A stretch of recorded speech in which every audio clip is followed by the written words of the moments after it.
कहा, भगवान वर्णन करे।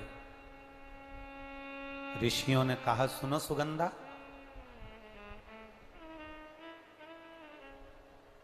ये 16 सोमवार का व्रत कोई साधारण नहीं है। सुगंधा,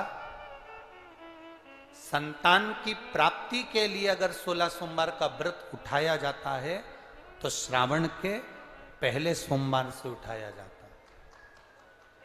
कब से उठाना चाहिए? श्रावण का पहला सोमवार। सुनो सुगंधा, यदि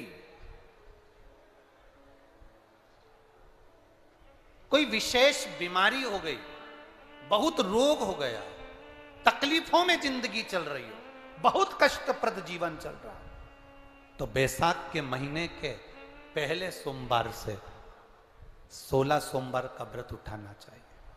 और सुनो सुगंधा, उत्तम वर, उत्तम घर, व्यापार, व्यवसाय, नौकरी, पद, प्रतिष्ठा,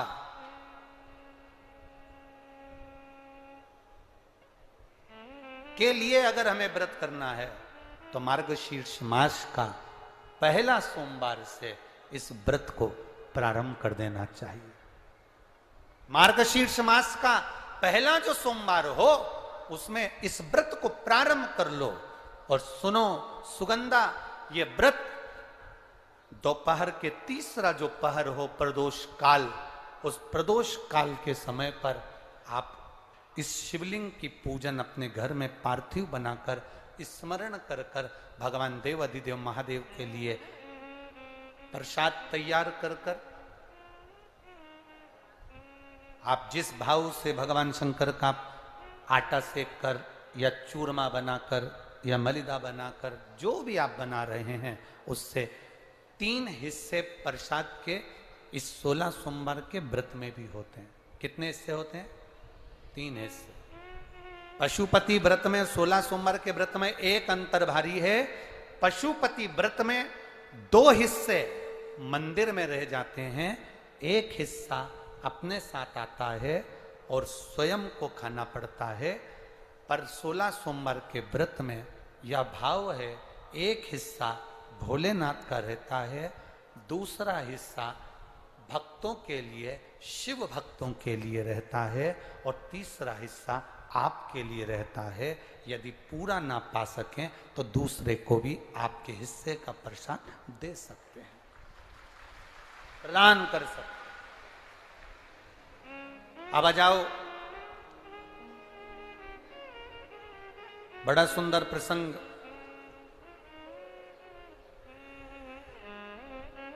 नरसिंह पुराण का आता है। एक बड़ा सुंदर प्रसंग आया।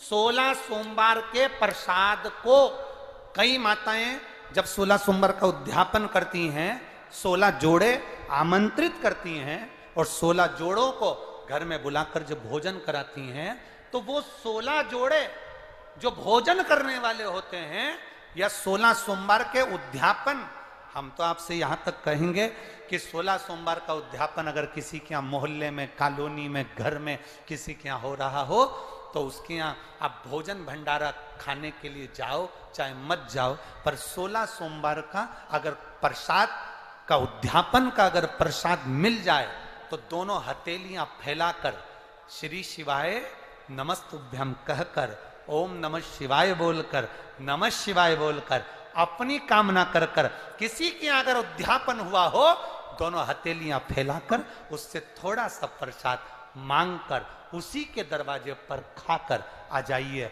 आपकी जिंदगी को सुख का अनुभव हो जाए। तो कोई पूछे ये कथा कहां से ली, तो आप बता देना नरसिंह पुराण में यह वर्णन आता है। कौन से पुराण में है? नरसिंह पुराण में वर्णन आया कि एक बहुरोमा नाम का एक दैत्य था, एक असुर बहुरोमा।